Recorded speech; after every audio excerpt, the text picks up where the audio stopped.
Hi and welcome to RCKicks. On today's show, we'll be looking at two cars that have been sent in by viewers and gifted to the show so I can make content for you. Now, they are totally different. One is a team associated pan car and the other is a Tamiya TL01-LA with a Sierra Cosworth body on it. So very different projects that we're going to have on the show. So in this episode, we're going to take a look at both of them. I've got some little updates already that I did before I even brought them on the show, so we'll go through some of that as I've got some ideas on how I'm going to change them. So stay tuned, it's going to be an interesting one. Hit it, Charlie. Can't find the words to say. Pack up, sleep. We're going away. I'm sorry we can't stay. I know you don't wanna, but hey, guess we're going on a holiday. I'll bring mine. Guess we're going on a holiday. I'll bring mine. So the first one is this, the iconic Cosworth. And in the 80s, this was the car that everybody wanted and stole and wrecked. So there wasn't that many of them. Security for these was pretty basic. A friend of mine back in the day had the four-door version of it. It was pretty rapid. I mean, nothing compared to what today's fast cars are, but there is a massive following for the Cosies. Now, this body obviously didn't come with this. This is a Tamiya TL01-LA chassis underneath this. So far, I've cut the body out roughly. I've got to sand it down. Also had to modify quite a bit. The uprights that you see here, the ones that come with the kit, don't actually come out the top. So I've had to cut them off and then modify them with these extension ones and then glue them in place.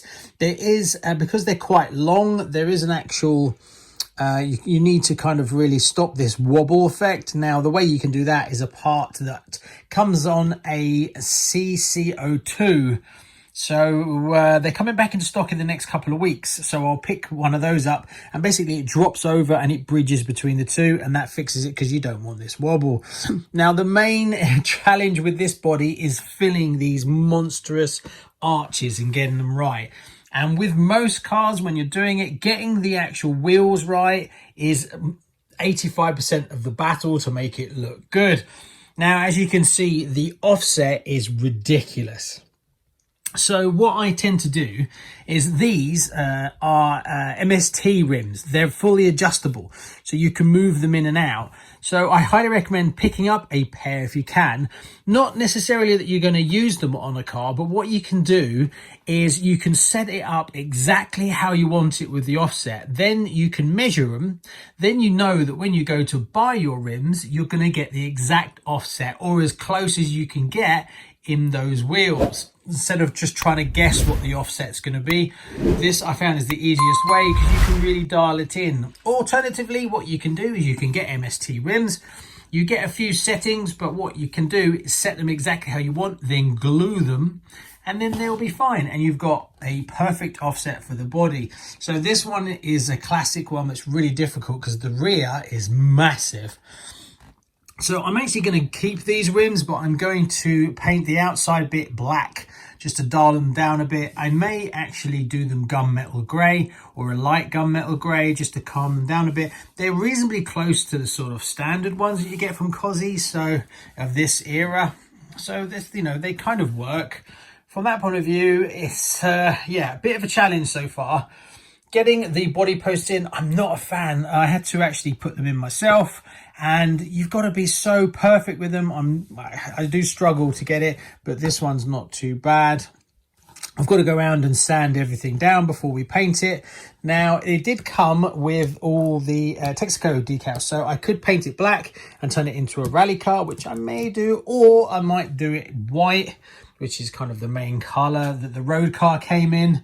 So I don't know. One thing I thought was brilliant about this kit is this rear spoiler is actually done really well. It's 3D resin printed and it's lovely and smooth, so it won't take much work to get that looking sharp. So all in all, I think with a bit of effort, I should make it look really good. Now I haven't cut these off yet because I've actually picked up some other rims that are adjustable that I may go with. So before I go and cut them down, just in case I prefer the other wheels, but it changes the ride height, I'm just going to hold off a little bit on that one. So next we got to basically clean it all up, put the window masks in, which we have, and then paint it up. Also, it came with 2 different types of wing mirrors and then a little grille thing that goes in the front here, I think.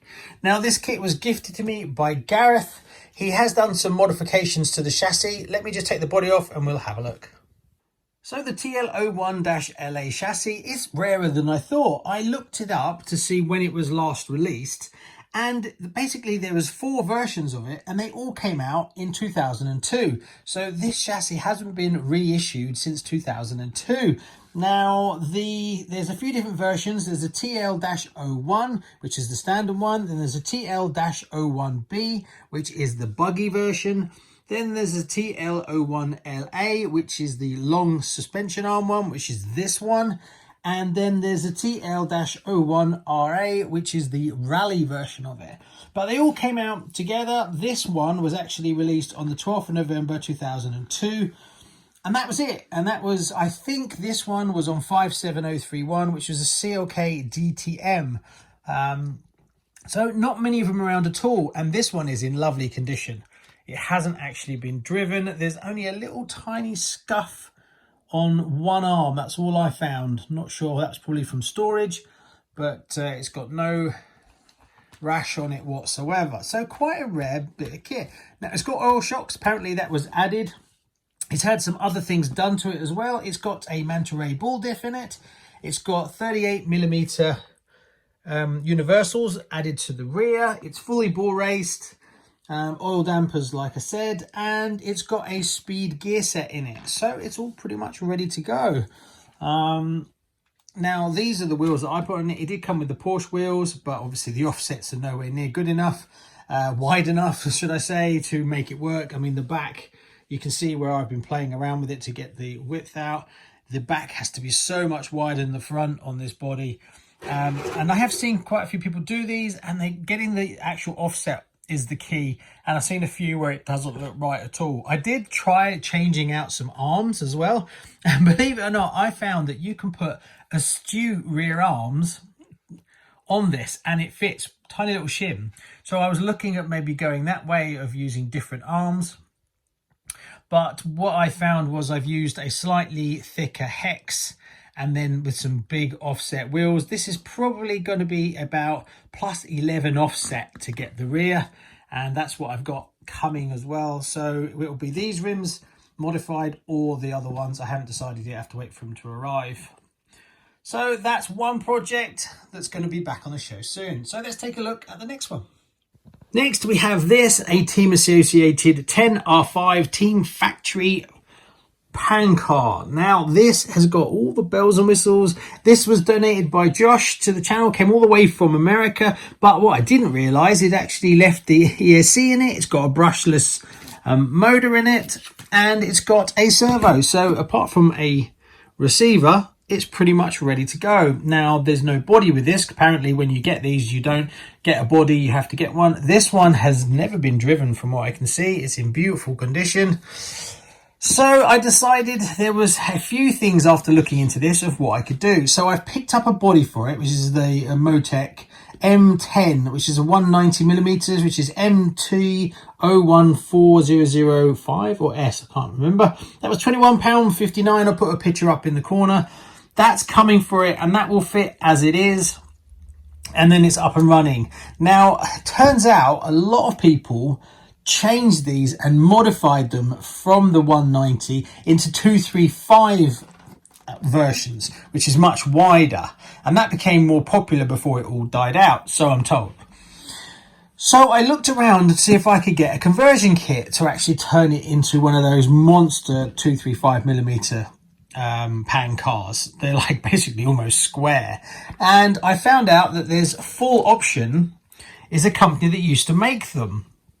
So I reached out to him saying, hey, do you have a conversion kit for the 10R5? And he said, well, I don't sell them anymore because that's all kind of, people have moved on and things like that, but I can make you one. So he did. So I managed to pick up a 235 conversion kit, which basically is a front section here, which is in carbon, and then there's this upright longer one, and you change this part and this with what's in here, and it widens the track to 235.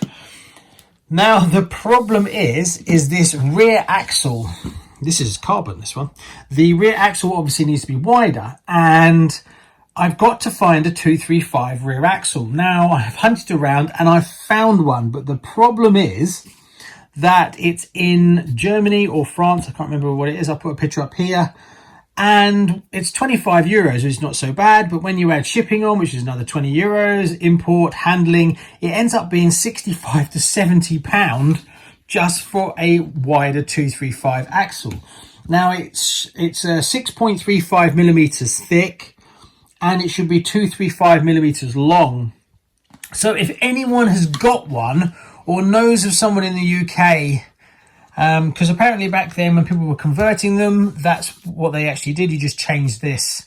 So otherwise, I'm not sure what I'm going to do, but eventually I suppose I'll just have to pull the trigger and get that. So what I've done is I've ordered a 190 body for it, so I'm going to run it as it is now. If I can actually find a reasonably priced axle that's a 235, what I'll do is I'll buy another body, which is the Proline Protoform Vulcan 235, which looks crazy aggressive, and then I'll do the modifications on the channel, and then we'll have it running in this version and obviously modified as well, which would be pretty cool. Another thing that Full Options did is, because of the age of it and the way that the battery tray sits, they did a lipo conversion kit so I can run a shorty lipo pack. So that's what I bought. They cost me £24 and £32. It was really kind of them to actually go out of his way to make them for me, even though they don't sell them anymore. So the bit that's actually really difficult is what I've got hold of, but the rear axle is a little bit more of a challenge. So if anyone can help us out, it'd be really cool to do this in stock and then modify it and make some more cool content modifying up a pan car. So there you go. I think you can agree, two very interesting projects that are going to be coming to RC Kicks. Both very different and a little bit off-piste from what we normally do. Now this will be back on the show first, as we can just paint it up. As long as it stops raining. It's been raining the last 2 days here, so that's what's going to be next. It shouldn't be too difficult. I think I'll probably end up painting it up like the rally car, as I've got all the decals, and that should be quite fun. So we've got to do that. Hopefully those wheels will be here soon, and then we should be good to go. This, on the other hand, it's probably going to take a little bit longer, especially to get that rear axle, as I really want to do that, and I'd like to drive it like this, and then when it's modified, and get some footage of it. So if anyone can help out with that, anyone who's got a lot more experience with pan cars, drop me an email at gavinevans@rckicks.com. Happy to buy one if you've got one that I can make work. It seems like the actual thickness is pretty standard, so I'm hoping that just by fitting a longer one, it will work. Anyway, thanks so much. Massive thank you to Gareth and Josh for letting me have these on the show so that I can bring more content to you. That's very generous of you, and they will stay in the collection as we move forward. Thanks so much. Bye-bye.